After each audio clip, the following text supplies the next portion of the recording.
Hi there, I'm going to read part 4 of On Quality by Robert and Pirsig, and part 4 is called Dharma.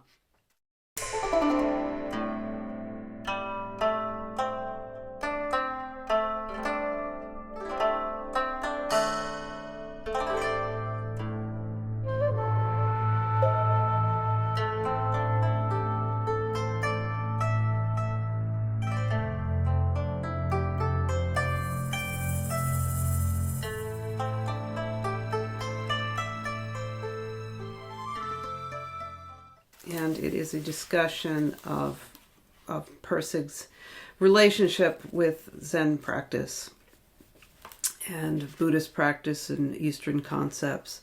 So it's interesting, you're going to get more of a view of how that particular philosophy kind of marbles through his philosophy more than in a more explicit way, through letters and through explicit explication, more than you're going to get in the novels. So that's another thing that's very interesting about this book. You get a lot of that. All right, so it's called Dharma, and as usual, these parts begin with a quote by someone else, probably something that Pirsig very much related to, and that Wendy chose to preface the part with. As the bees, my son, make honey by collecting the juices of distant trees and reduce the juice into one form. And as these juices have no discrimination, so that they might say, I am the juice of this tree or that, in the same manner, my son, all these creatures, when they have become merged with the true, either in deep sleep or in death, know not that they are merged in the true. Whatever these creatures are here, whether a lion or a wolf or a bear or a worm or a midge or a gnat or a mosquito, that they become again and again. Now that which is that subtle essence, in it all that exists has itself. It is the true, it is the self, and thou, O Sveta Ketu, are it. So you certainly, this is from the subtle essence for the Chandogya Upanishad in the Wisdom of China and India, and is the name of the book that it's in. So I know that the Upanishads are very old. I also know that if you're going to have true monism, it occurs, as far as my understanding goes, it occurs more obviously in the earlier Vedic texts, and I think the Upanishads are one of those. So you have that typical sense of that you read in this kind of material, that there's a one, and you are that one. And this is something we hear again and again in Eastern philosophy, but it's hard to actually embody. It's hard to actually sense this and feel this. So what I think some of these practices try to do is connect you with that one. Now remember, the one of Pirsig's is quality, it's value. And so if the one in the metaphysics of quality is quality, then this true that they're talking about is another way of describing that. If Pirsig got into this, and this is the one in ancient Vedic philosophy, then Pirsig probably felt that the one, the true, remember he very much was interested in Plotinus too, and quality are the same thing. So the subtle essence is quality. That's what I'm guessing that this is trying to tell us. All right, so do you remember a little while ago, Ted Pirsig posted that really great hour-long lecture, and it cuts off at the end when he's doing question and answers. It's really too bad. Not Ted Pirsig's fault, but whatever happened that day, technically maybe they didn't think it was important. Whatever the case, it's really a pity. But you get an hour, a fantastic hour of Bob Pirsig talking about the creative process.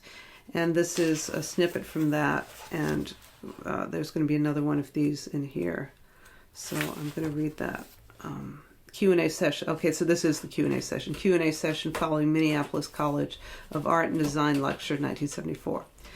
By quality, I mean the equivalent of the term Dharma, which is a Buddhist term. And I would like to fall... Okay, so I just said that the true, the one, let's just say that Dharma is that also. So in Pirsig's philosophy, of course, the one is quality, the true. And do you remember Ted Pirsig posted an hour-long lecture by Robert Pirsig, and this was, I believe, the first time it was publicly seen. It's a lecture that he gave in 1974, the year that Zen, the Art of Motorcycle Maintenance came out. And it's an hour-long lecture about the creative process that he gave to the Minneapolis College of Art and Design. Of course, he was from Minneapolis.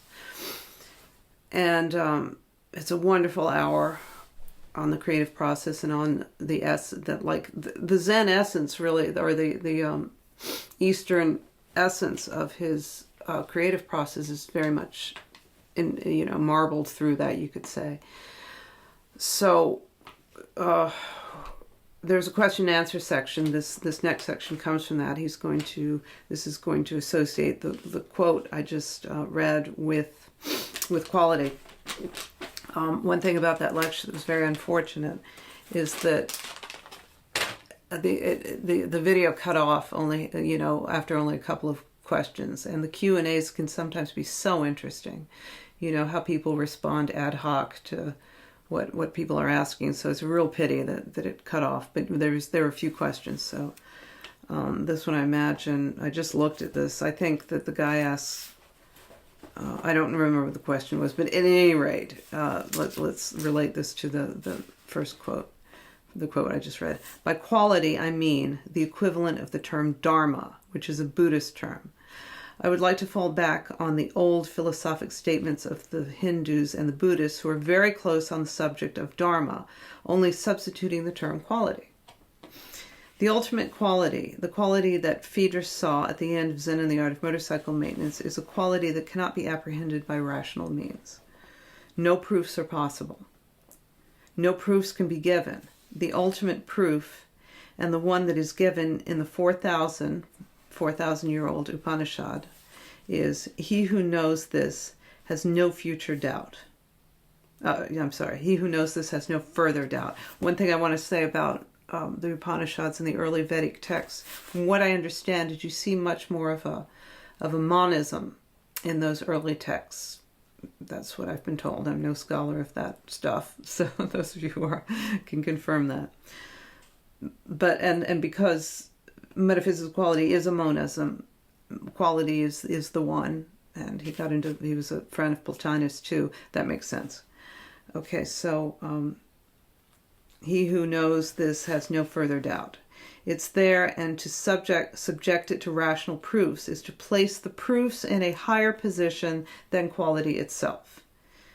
It is argued that this is what was done by the Socratics. They said to Gorgias, in the Gorgias Platonic dialogue, "You talk about the good. Please tell me about the good. Put it in rational language so I can subject it to logical proofs." And in doing so, they elevated the dialectic, the proofs, and they subordinated quality, or they subordinated the good, which is the equivalent term, or the Dharma. And all of a sudden, we have a world in which reason dominates what's good rather than what's good dominates reason. And I think that's what I'm getting at. So there, in very simple language, because people are often a little bit confused as to what he was talking about, how quality was sublimated under or subordinated under truth. That's a paragraph that describes exactly what was happening. What happened in that particular dialogue, and of course that dialogue sets the tone for the rest of Western thinking, and that ends up being scientific materialism, subject-object metaphysics. And I have a little book, and I should that Pirsig wrote. Now remember, this is Friedrich is the one who is so against Plato. Pirsig wrote a little forward to a book on Plato in which, he doesn't seem to have the lowest regard for him. What he says is something like, Plato still is with us in everything we do. And I think that there's a very interesting discussion would be on how Pirsig really feels about Plato. So in Zen and the Art of Motorcycle Maintenance, in the last and perhaps the most important sentence in the entire discourse on quality, Phaedrus is really done for. He's completely annihilated. And at that point, when his self is gone, when all his rational arguments are demolished, when there's nothing left, no personality, anything, then at that moment, the quality which all this time he had never understood is finally made apparent, beyond rationality. And remember, something that's really interesting, and this is, does he mention it here? If you listen to that whole lecture, he said, Phaedrus was running around and he knew all about quality intellectually, but he never understood it. And it's only when he loses his mind, so to speak, that he understands quality, that all the patterns, all the ideas disintegrate, and he's just left with the raw experience of quality. In the Hindu tradition, there are so many ways of approaching this ultimate thing. As soon as you give it a name or call it a thing, you are no longer at the ultimate level, but that ultimate, which is beyond the word ultimate. One of them is the technique of meditation, which is what we practice here in Zen. Zen, of course, is a continuation of the old jhana yoga, which, of course, becomes chan and then becomes Zen, in which one just sits silently and allows one's thoughts to go away by their own dead weight. Others are hatha yoga, which is the physical exercise of belief, and bhakti yoga, which is devotional. Jnana yoga, I believe, is intellectual. Of all of these ways, all of these are ways of approaching this ultimate and has been called quality. All of these are ways of approaching this ultimate that has been called quality in the book. But in each case, these are fingers pointing at the moon rather than the moon itself. The moon itself is only apparent after the figures have been abandoned, you see. So it's interesting because this was written in 1974. Everyone knows these terms nowadays, the mindfulness revolution. I mean, everyone knows what Zen is, jhana, hatha yoga. This is so embedded in the culture now, and at a loss, I think, because it's been a lot of Buddhism in the United States has just been commodified, and it's kind of mindfulness on its own without this deep understanding, philosophical understanding, or this attempt to become in contact with dynamic quality, with quality. When it's more of sort of I want to be spiritual and I want to be calm and, I want to be productive.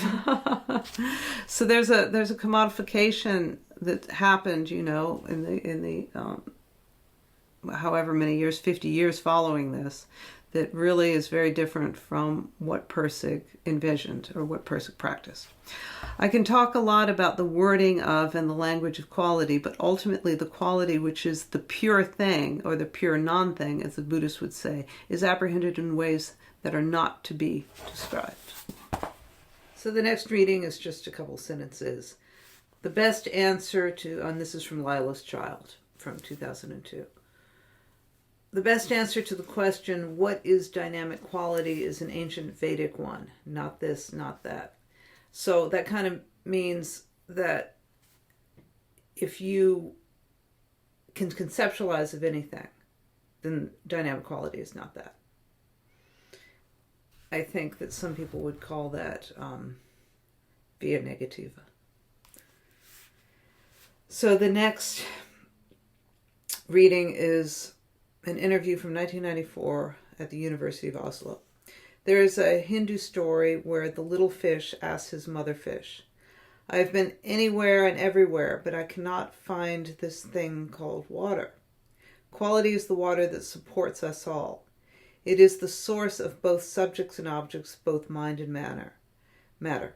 It is everything. You may ask, why should we know about water since it is everything? I say you should know about it because that is the way you are learning. It is part of your evolution as a human being. By not knowing quality in its everything state, you will only see a part of reality. You will be trapped in a small life. You are likely to be technically and intellectually competent without an overall understanding. So I was talking to someone today about, he just had a child. And he said that there's a whole dimension missing in between what they tell you about having a baby and holding a baby in your arms. And I don't mean to be trite about this, but there's this ephemeral isness that we can't quantify. And we can't even really describe. And when you say something like, oh, well, when you have the baby, you'll see. It's about the best you're going to be able to get. Sometimes people try to describe it and it comes across as trite. You know, when you try to describe that feeling of holding a baby in your arms, you begin to sound like a Hallmark card.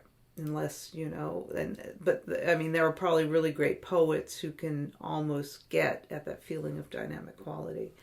And that is, you know, that's why great art and dynamic quality are so linked. But I think that in our materialistic understanding of reality, this idea of this water that we're swimming in is maybe an area we might want to give some reverence to. So the rest of it is, the idea is to go beyond intellect and expand reason, to fully understand the total quality of everything. When you find it, it will guide you from minute to minute, from second to second in your life. John Vervaeke's, come here, you're okay. John Vervaeke talks about reason in very much this way, that you're expanding reason to, like, reason isn't driving you in the direction of what's logical, what's objectively logical, what's objectively makes sense, let's say. It's driving you in the direction of what makes sense for what's the highest quality way to go, what's best.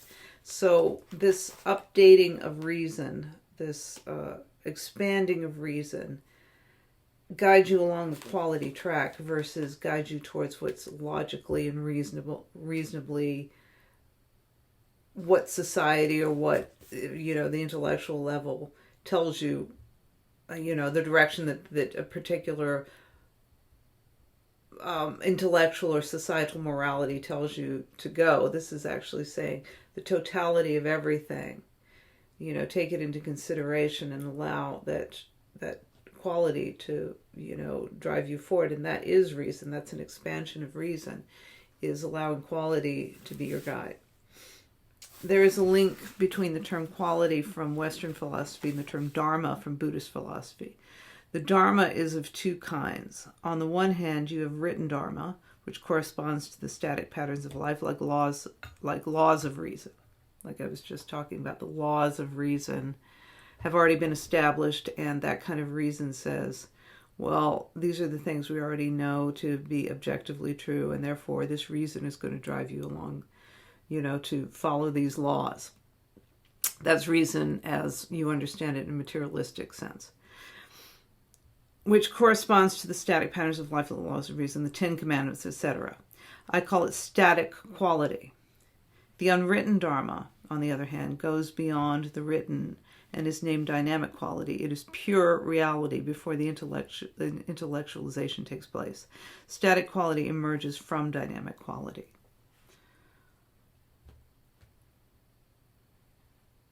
So when you when you experience that realization, that in the moment realization of unwritten, unpatterned Dharma, unpatterned reality, you can make it into a pattern after the fact, but it's only after the fact that you describe it or conceptualize it or materialize it. You may see the written Dharma as a stick with which you knock on a door. When the door opens, you throw the stick away, and from then you follow the unwritten Dharma. This is what Zen Buddhists in the monasteries are trying to do, discover dynamic quality. That's interesting because that's a little bit opposite of what I just described as following, your intuition and then later conceptualizing it. In spiritual practice, and this is why I think he's talking about written Dharma and unwritten Dharma in terms of religious and spiritual practices, is in order to, if you don't understand dynamic quality, if you don't understand unwritten Dharma, you're going to have to go into it with religious practices, with written Dharma. And you follow, the Zen practice is very regimented, and so are other practices that take you from the material into the mystical, through the material, through the written Dharma, through the static patterns. And it's those it's those practices, those tried and true practices that can take you to a mystical experience. Of course, mystical experiences sometimes happen without any patterns at all.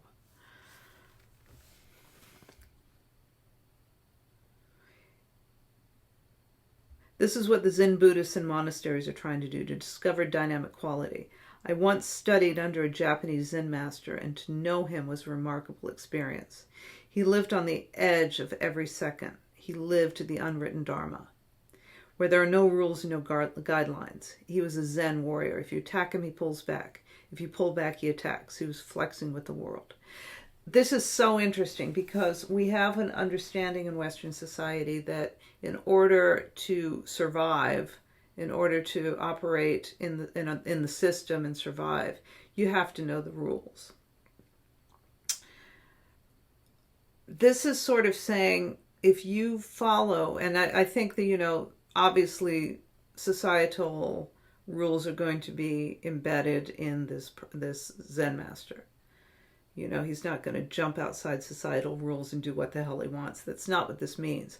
But what it does mean is once you know how to operate in society, once it's embedded, once it's ingrained, which it becomes ingrained quite early.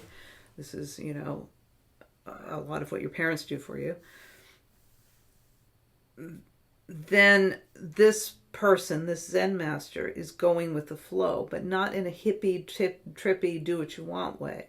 This is a very attuned, astute understanding of being the counter, being the harmonic other side of what is presented to you, and always operating in that space, being receptive to what is, versus having any, and one thing I think that Zen is trying to dispel is any preconceived notions.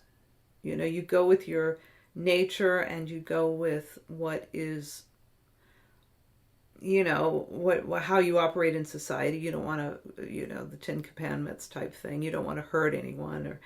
But once you're in that space, then you respond rather than and then you dismiss any preconceived notions from your mind and then just respond to what life offers you at every moment. All right, we're going back to that lecture from 1974, that great lecture that we saw presented on Ted Pirsig's channel of his dad giving an hour-long lecture about the creative process, which is the Minneapolis College of Art and Design, 1974. One of the advantages of keeping quality undefined, which is central to Zen and the art of motorcycle maintenance, is that we never define it.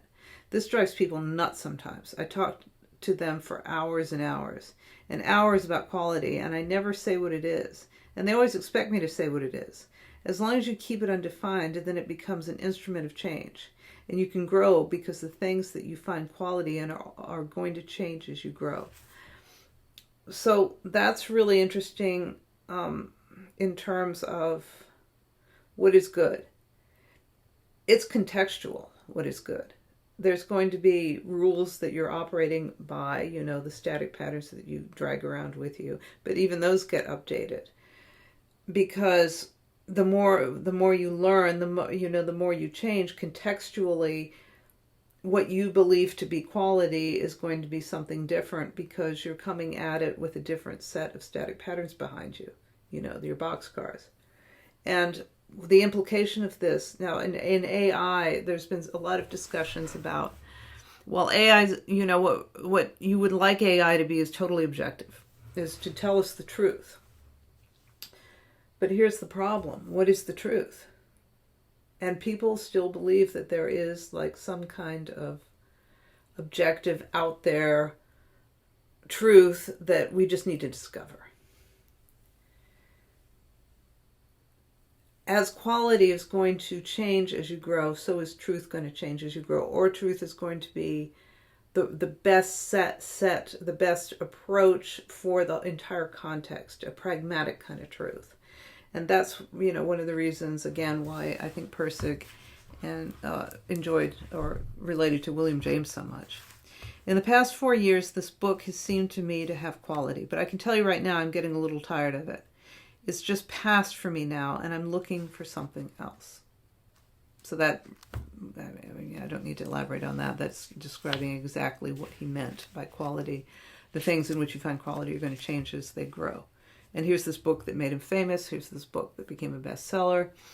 Here's this book that turned him into, some technical writer, into one of the icons of American philosophy and literature. And yet he got kind of sick of the book. He wanted to do something else. That's what I want, really. The intellectual structure that's been posed here is a framework in which one is free to grow and change, and not to get stuck with a set of ideas that you had yesterday. I think this is why one of the reasons why he really enjoyed what the Lilo Squad was doing, the MOQ.org. I don't think Pirsig agreed with all of their, with every single direction they went, but, from what I'm reading, but every now and then they'd hit on something that really was quality, and it was an expansion of his own philosophy. And these guys, and other people too, who have expanded on Zen and the Art of Motorcycle Maintenance and MOQ, have taken it in directions that and even you find some people who have made some technical modalities for highly scientific and highly technical applications in terms of computer systems and with mathematical. I know I kind of don't know what the hell I'm talking about, but I have seen this stuff to where, the metaphysics of quality has been, and Robert Breedlove's another person. Now, some people object to, the purity of the metaphysics of quality being tainted by putting it into a financial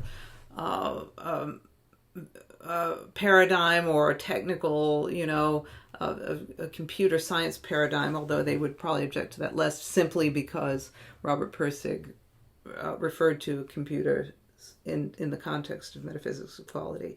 But I think that the expansion of the metaphysics of quality is something he really agreed with, and that people use this philosophy to better their lives, and they may not get it exactly right, and they may not do it exactly the way that Robert Pirsig would have done it himself. But the fact that people are going into it with an understanding of how useful this philosophy is, and just giving it the good old college try, I think that makes a lot of sense. That's what I want, really. The intellectual structure that's been posed here is a framework from which one is free to grow and change and not get stuck with a set of ideas you had yesterday. I think that's really, really vital. And when you take the central term of your whole intellectual structure and you make that wide open and changing from minute to minute and different from person to person, you got a dynamic philosophy, very important, rather than one that's forever confining you and forcing you into rebellion of one sort or another. And that's sort of when you have a nice structure that you can expand upon and that can be sort of a home to go back to and revisit, and like very good spiritual practices. All right, the next one is a letter, December 4th, 1994. From an everyday world, dynamic quality is like an undefined, perfume that attaches in things, and objects are merely Okay, let me read this again. From an everyday world, dynamic quality is like an undefined perfume that attaches in things, and objects are merely transitory patterns of this perfume.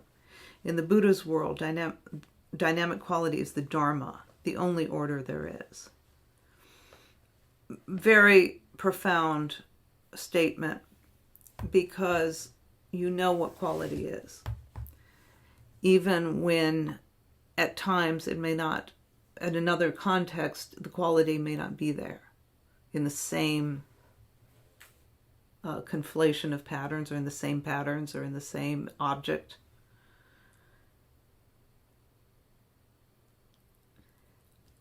Objects are merely transitory patterns of this perfume. Follow the perfume, follow the scent. It may take you from one place to another. It may take you from one beautiful woman to another beautiful woman, let's just say. Lila, An Inquiry into Morals, 1991, is the next reading. Dharma, like Rita, means what holds together. It is the basis of all order. It equals righteousness.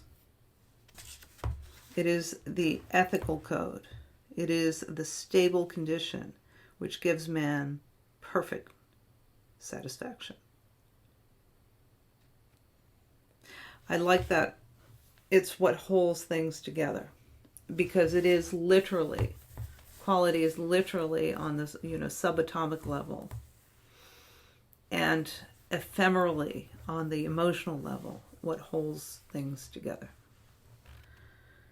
Dharma is duty. It is not external duty, which is arbitrarily imposed by others. And that would be the written Dharma.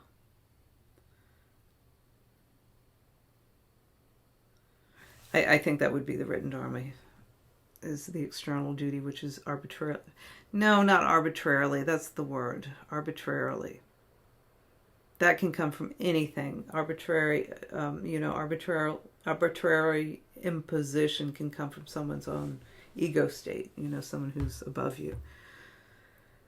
It is not any artificial set of conventions which can be amended or repealed by legislation.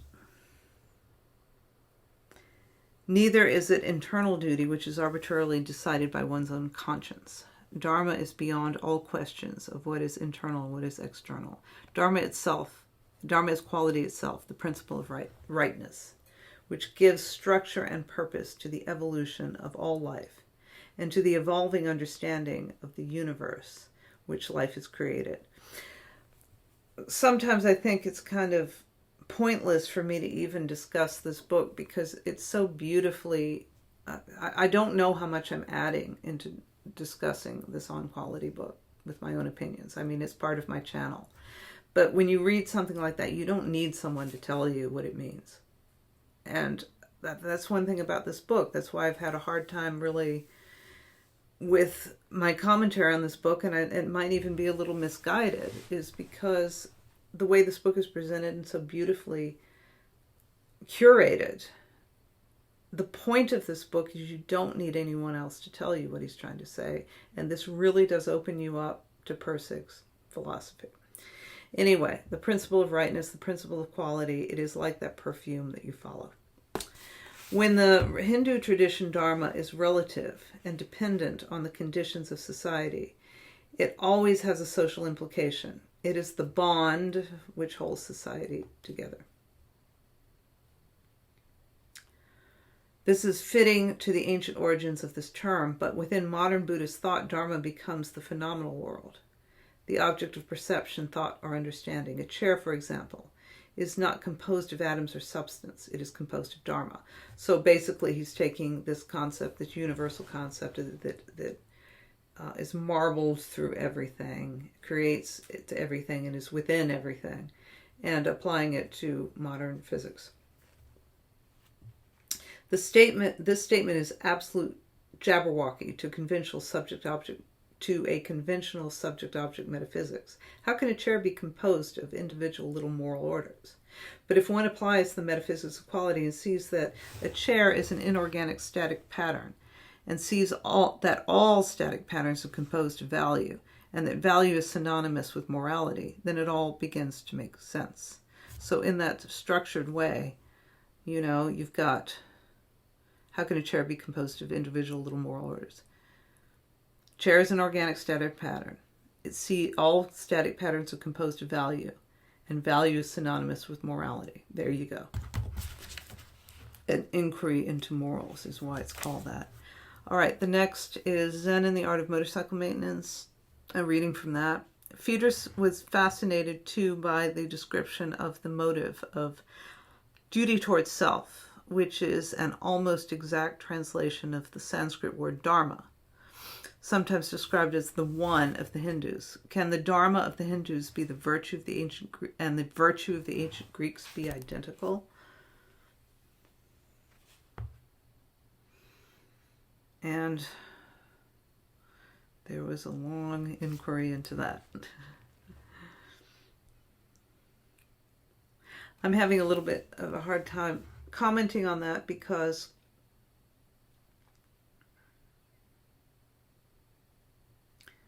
I think he did expand on this quite a bit. And he went into it in much more depth, but this is the first notion of this, relationship. And this relationship between all the monisms of very early, understanding, do you remember, in this last section about Rita, the Proto-Indo-European language, the same way that the Proto-European Indo-European language had a essential, beginning, and things fanned out from there, branches fanned out from that trunk. That happened with religion too, but the first religions after, the precursors toward axial age religion. And after the more animistic and natural religions were monisms. And that's, a lot of the relationship he's talking about is there.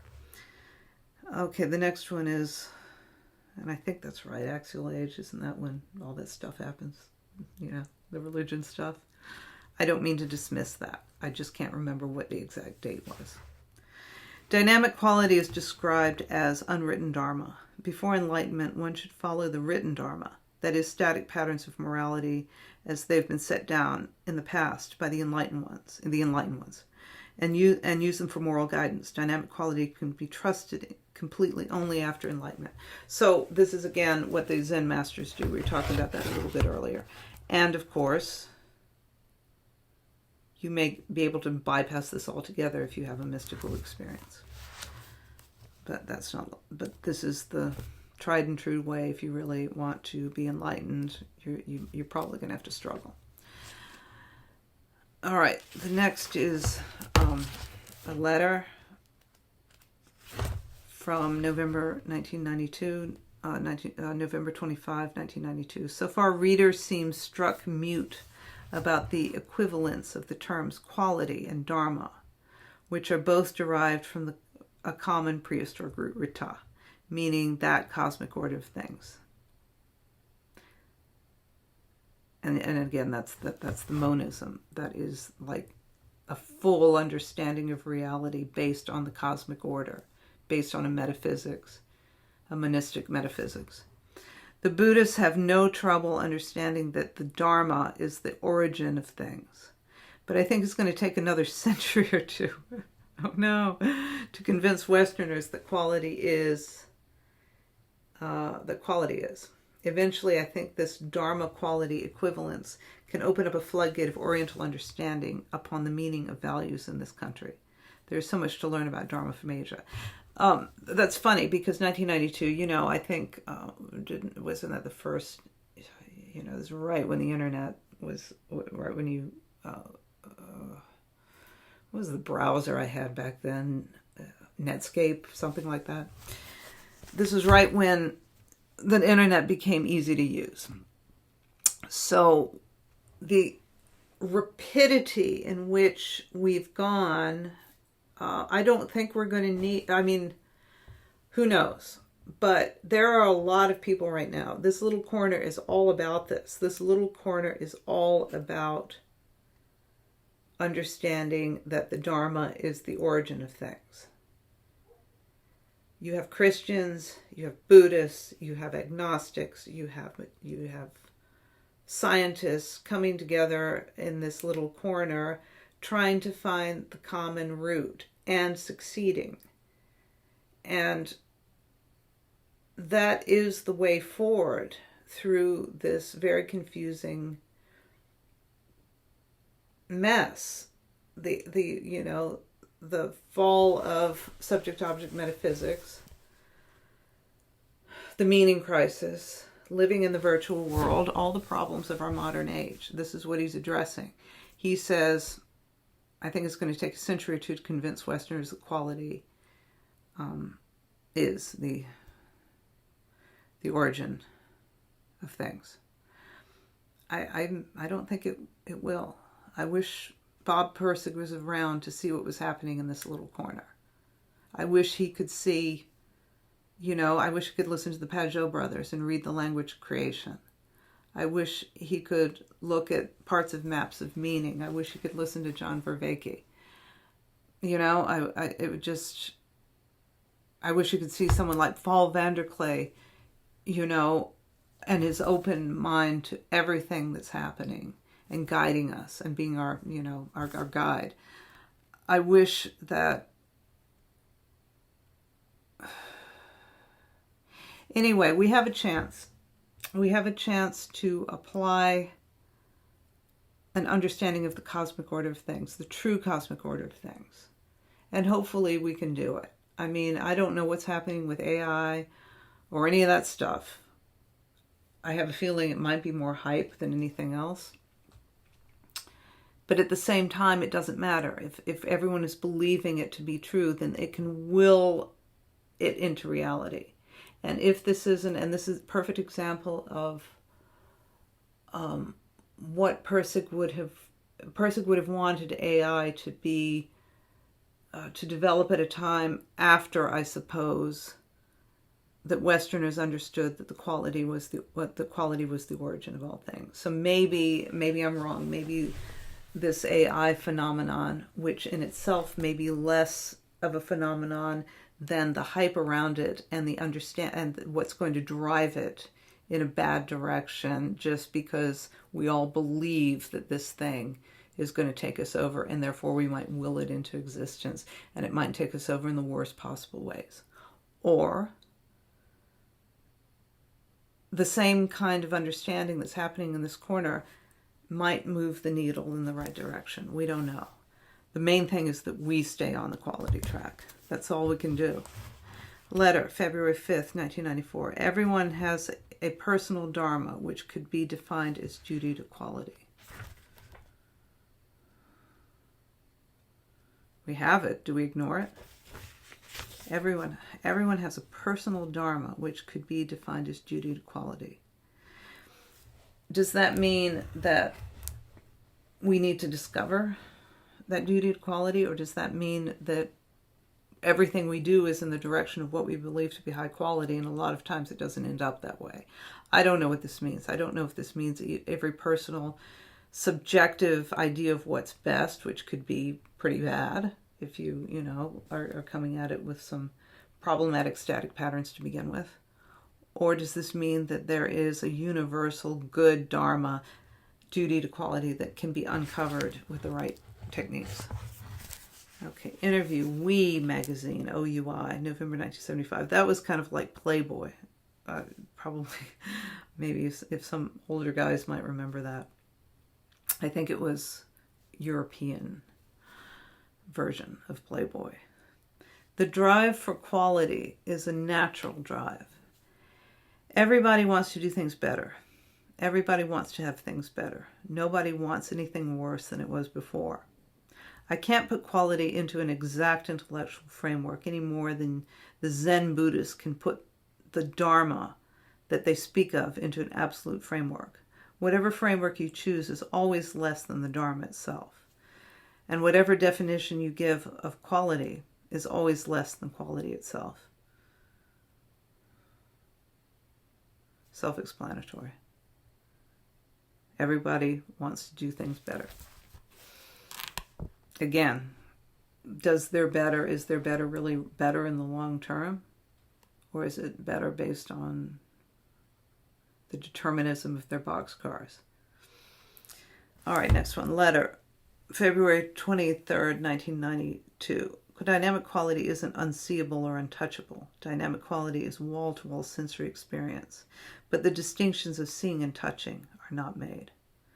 I'm going to bring up something now that maybe I shouldn't. But if anyone ever watches Ken Wheeler, he is someone who's is a very interesting philosopher, a curmudgeonly sort, I guess you could say, quite narcissistic, but with good reason. He's a pretty smart guy, and he's someone who is a big fan of Nikola Tesla. Nikola Tesla believed in the ether model. That means like unlimited potential. And that something like blips or pressure mediation or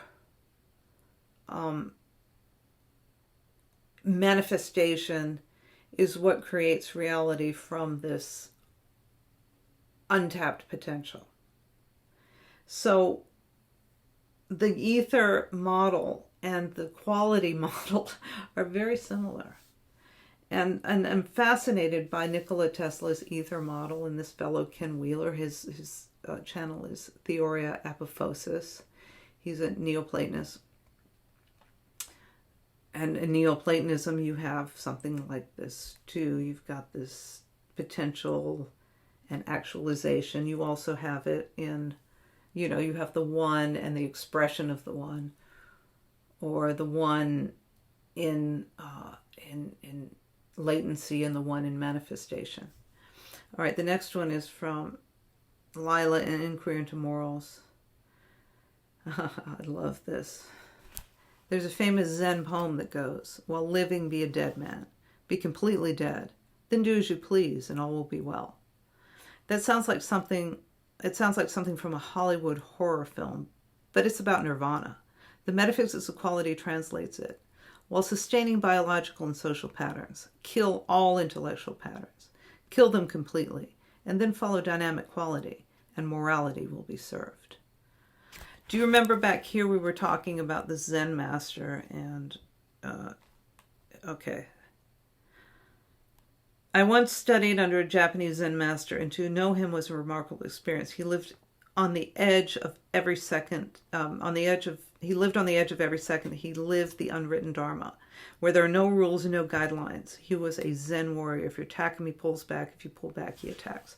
Okay, so what he's talking about is, for one, it's dispelling preconceived notions, preconceived, intellectual patterns.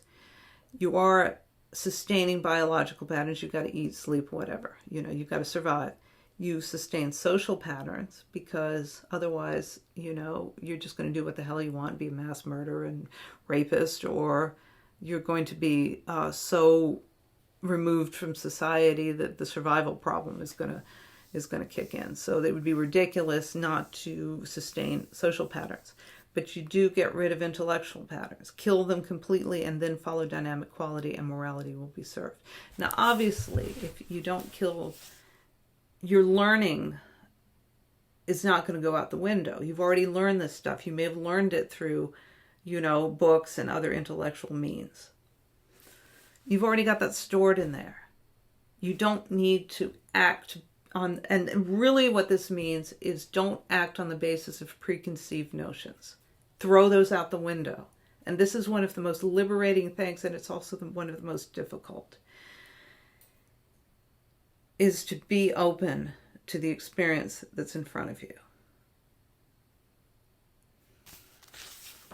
All right. The next is a letter, April 24th, 1992. Quality and spirituality are synonymous, so that a metaphysics of quality is in fact a metaphysics of spirituality. There is dynamic spirituality, which is undefinable, and static spirituality, which consists of intellectual spirituality, theology, social spirituality, church, and biological spirituality, ritual. Well, that's interesting. Let me read it one more time. Quality and spirituality are synonymous, so that a metaphysics of quality is in fact a metaphysics of spirituality. There is dynamic spirituality, which is undefinable, mystical experience, mystical relationship, and static spirituality, which consists of intellectual spirituality, theology, social spirituality, church, and biological spirituality, ritual. Oh, biological. What do you need? Okay, the next one is letter, April 28th, 1997. When explaining quality becomes difficult, it means you're subordinating dynamic quality to the rules of static dialectical reasoning. It means you're accepting the dialectician's belief that if a thing can't be handled dialectically, it isn't real, and trying to make quality conform to this reality. But learning what quality really is requires not an addition of dialectical knowledge, but a subtraction of dialectical knowledge. To see the quality that is always present. That is what Zen meditation is for, to subtract knowledge. Not this, not that. You know, meditating on, like one thing I think it might be is meditating. Come on, sweetie. Come on. Like meditating on what you conceive of. Everything you conceive of, and then telling yourself that is not dynamic quality. And then that starts getting you in touch with dynamic quality versus this, you know, this via negativa we were talking about. That's what the unknown God of Judra Carabine is. And there's, you know, I think a Neoplatonist understanding of this. Netty. So this next reading is from Zen and the Art of Motorcycle Maintenance and Inquiry into Values, 1974. Because we're accustomed to it, we don't usually see that there's a third possible logical term equal to yes and no, which is capable of expanding our understanding in an unrecognized direction. We don't even have a term for it, so I'll have to use the Japanese mu. Mu means no thing. Like quality, it points outside the process of dualistic discrimination. Mu simply says no class, not one, not zero, not yes, not no. It states that in the context of the question is such that a yes or no answer is an error and should not be given. Unasked the question is what it says. Mu becomes appropriate when the context of the question becomes too small for the truth of the answer. When the Zen monk Joshu was asked whether a dog had a Buddha nature, he said mu, meaning that if he answered either way, he was answering incorrectly. The Buddha nature cannot be captured by yes or no questions.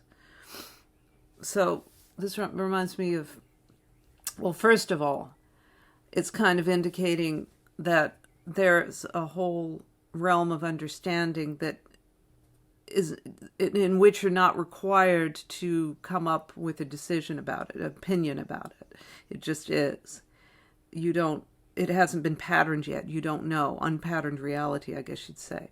Another thing it reminds me of is how, it reminds me of Jordan Peterson's Novelty, you know, the uncharted territory. That mythological state, you know, that we have. And this is about cognitive states. And Jonathan Pageau's Periphery. So it reminds me of those unknown areas, peripheral vision, you know.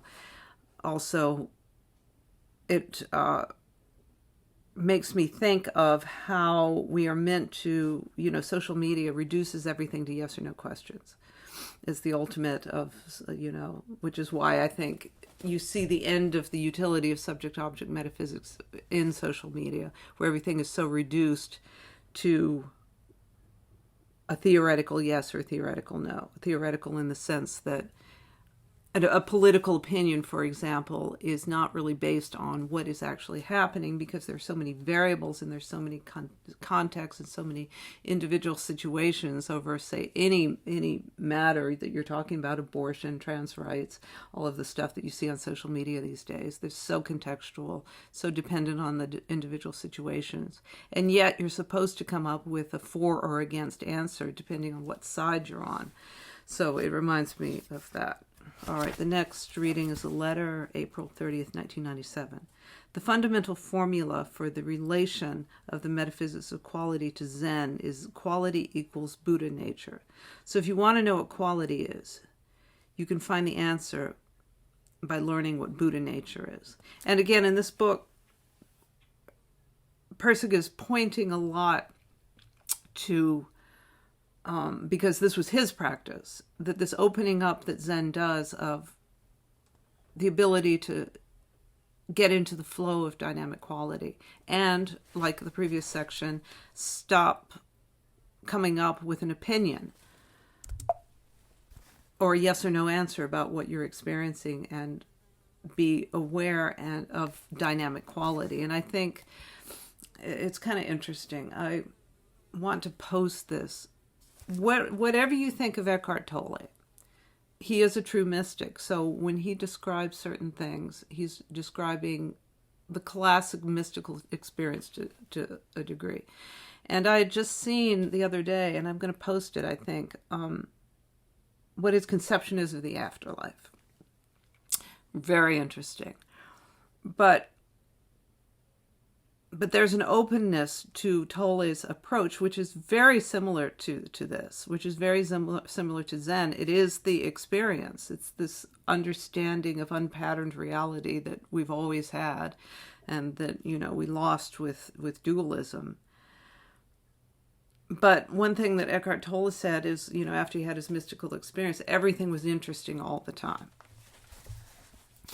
And you remember in Lila, there's a couple of sections where these people have dramatic negative experiences, like a heart attack, or they are in an accident, a train wreck, actual train wreck in the example, and that jolting out of subject-object understanding and into just the complete unknown turns out to be a beautiful and dynamic and mystical experience. Okay, the next one is a letter, December 9th, 1992. Between the Tao and the unwritten Dharma and the quality, I see no difference at all. Dharma, Tao, unwritten Dharma, and quality. And this is 92, so this is fairly late.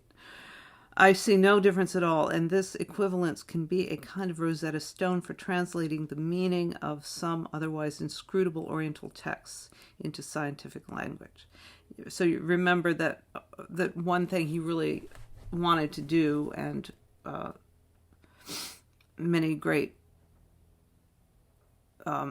theorists want to do, philosophers want to do, is bridge the gap between art and science, or religion and science.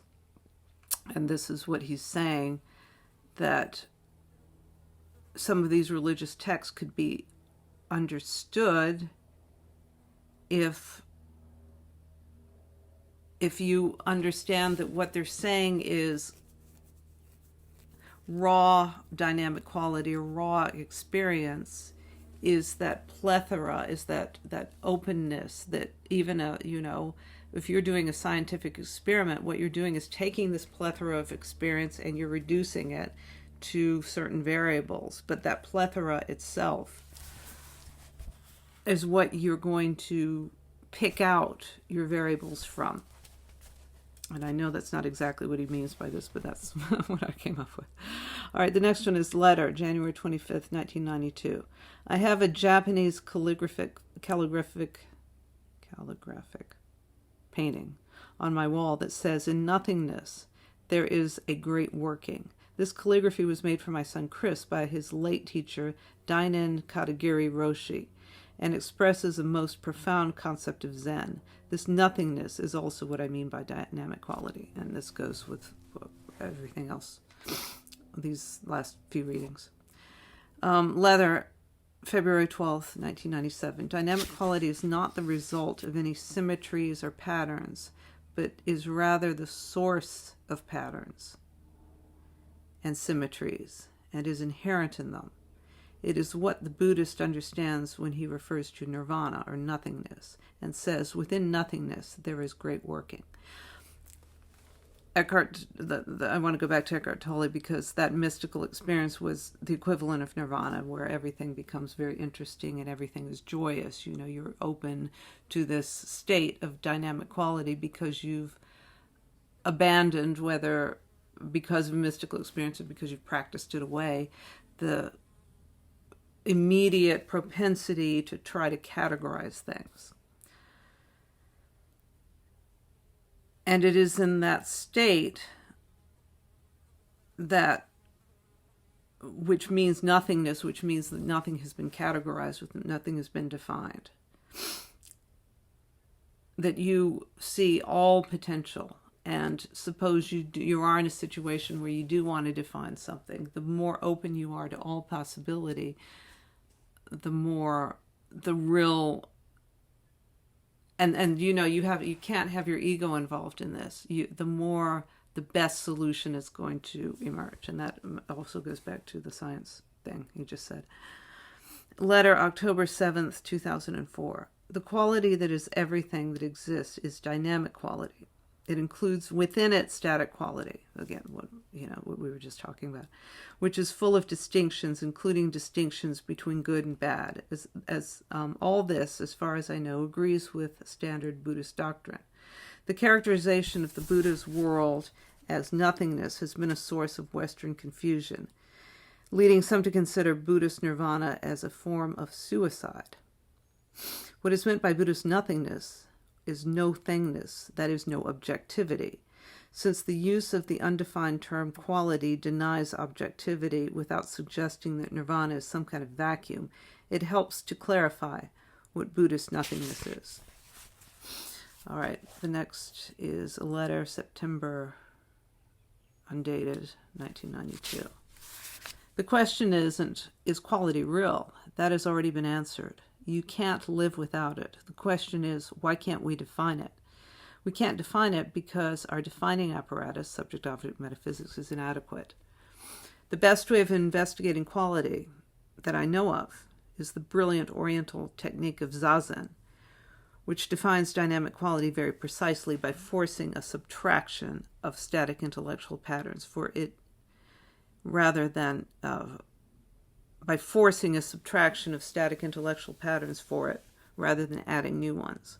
I think before we talked about via negativa, apophaticism, the practice in Neoplatonism of trying to get back to the source. I think it's similar, what he's talking about here, the neti, the subtracting. If you can categorize something, that's not dynamic quality.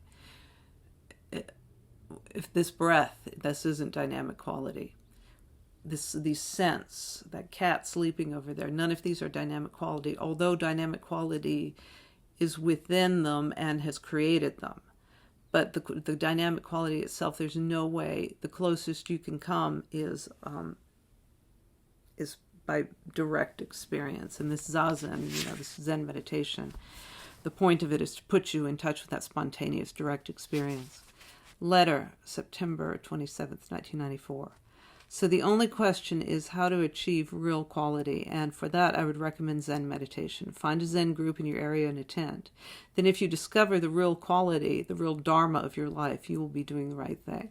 I would love to do this, except nowadays the problem with a lot of this stuff is that Buddhism has become such a commodity and has become so politically motivated that I don't know if this kind of advice is the best these days. I think you would really have to be very careful about, what Zen group you chose, and that the point of it would be the direct experience of nirvana, like trying to get that direct subjective experience versus some political organization, which so many of them are now, or some kind of performance, when you have the enlightened person quietly telling you what the monk did and the monkey, and then this and that happened. So if you want actual Zen meditation, I think it might be a little bit more difficult to find than it was in Pirsig's day when it was fresh. Okay. So this is a letter, August 17th, 1997. Everybody knows what quality is. Some people know that they know it, and other people, particularly freshman rhetoric students, don't know that they knew it. So this is in accord with the Soto Zen Buddhist doctrine that everyone is enlightened. What occurs in enlightenment is the falling away of the illusion that one is not enlightened, but the enlightenment has been there all along. I was talking about Eckhart Tolle and his after-death experience. So what he says, and I'm sorry if I know he's on Oprah and all that stuff, and so here I am disparaging the Zen group and heaping admiration on Eckhart Tolle, which probably sounds counterintuitive, but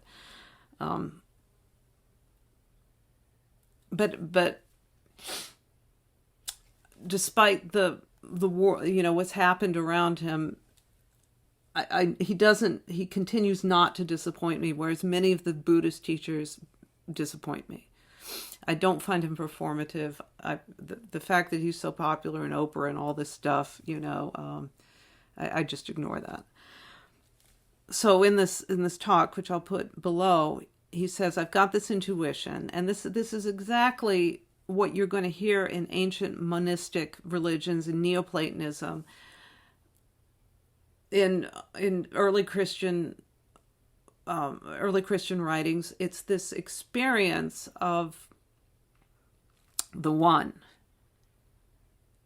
and that you are that Tattvam Asi, that as Ken Wheeler says, like a radio, we are animated by the signal of the one. That is the consciousness that we have, that we all participate in this consciousness. And more interestingly, and I don't know what to make of this, because this is something Alan Watts said that I kind of scoffed at, but now I'm really beginning to wonder. He said, it's almost as if there's a single consciousness, you could call that God, that comes and experiments in the world with all forms of life. And I guess in Pirsig's estimation, even, inorganic forms, because everything has some variation of consciousness. Everything is able to detect quality, which in itself, I think, and I'm sure that these consciousness debates, maybe many people wouldn't agree with this, but there is something about the fact that quality can be acted upon by the smallest particle that indicates that consciousness, or dynamic quality, you could say, is that fair to say, is what governs existence at all. So that you're enlightened, but you don't know you know it. Like every body, no matter how beautiful or how wretched, is participating in this single consciousness. And that sounds so New Age. And I don't mean it that way. All right. The next one is a letter, September 23rd, 1993. Dynamic quality in its pure form is the equivalent of Buddhist nirvana. And that's from the horse's mouth. I like it. I'll have to put that on Twitter. QA session, 1974, Minneapolis College of Art and Design. This is that really great, that wonderful gift that Ted Pirsig gave us of his father giving this lecture. And unfortunately, there was like 3 questions and then it was cut off. Very upsetting. The important thing is not to be contained by intellect, but to simply use it as an instrument. When we were all sitting over at Beverly White's house in St. Paul as Zen Buddhists, we used to, from time to time, put up a koan, or some statement that was very difficult. They weren't really koans, and after about half an hour, we'd all give our comment on what it meant. And one of the koans that came up was, of what use are words? And then we sat for half an hour. And of course, when it was time to answer, almost nobody answered, which is a nice Zen answer, except me, being a writer and an intellectual, felt a little bit on the spot. So I said, well, words are like hands and feet. Words like hands and feet are not necessary, but they're plenty useful. And I think that the ultimate understanding of quality is wordless, but that the quality inheres in the words you use. All right, now that's an interesting statement. But that the quality inheres in the words you use. So, meaning using that sensibility of quality, that open-ended sensibility of quality, you're prone to use the best words to make an analog of what this quality experience that you're, the pre-intellectual quality experience, the quality event. Throughout Zen and the Art of Motorcycle Maintenance, I have felt the very strong mandate to be very sure that I was saying these things in a high quality way and not getting into the philosopher's trap of talking about beauty in the most ugly language possible, postmodernist. I think that our traditional Western way is to try to capture life in a net of words. But I think one can realize that the net of words is a part of life. The danger is not in using the words. The danger is in clinging to them, clinging to their meaning and saying, oh, now I have spoken a great truth.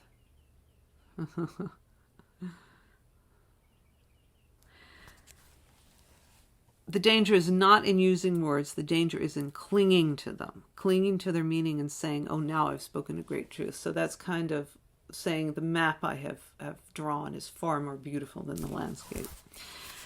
And this should be preserved for posterity, and, who cares about that landscape? It's always changing. There is a wonderful line by Shunryu Suzuki, who died recently, in his book Zen Mind, Beginner's Mind. Great book. Which I feel is one of the best ever written, in which he says, in effect, when I'm all done with this lecture, you should forget everything I've said, and you think, well, now what are we sitting here for if this is the case? But this is one of the most profound statements he could have made. He was using words, but he didn't want you to cling to them. He simply wanted you to absorb them and make them part of you and carry on the Dharma. And words could be useful, could be a useful instrument for this purpose. So the philosophy, the analysis, the bright monkey shines that are going on in the philosophic realm in Zen and the Art of Motorcycle Maintenance are instruments. And again, the vital line is that in the end, Friedrich never understood what again, the vital line is that Friedrich never understood what quality was. All the time he had derived all these huge, vast intellectual matrices for it. And there is so much in that statement that really describes what we're going through right now. Like these concepts of, well, I'm for this social, political thing, without actually questioning how this plays out in the real world. And the fact that so much, everything we do, we live in this theoretical online world that is so divorced from feet on the ground. So that is the end of the Dharma section. One more section left. And I hope that makes sense. And I'll see you next time.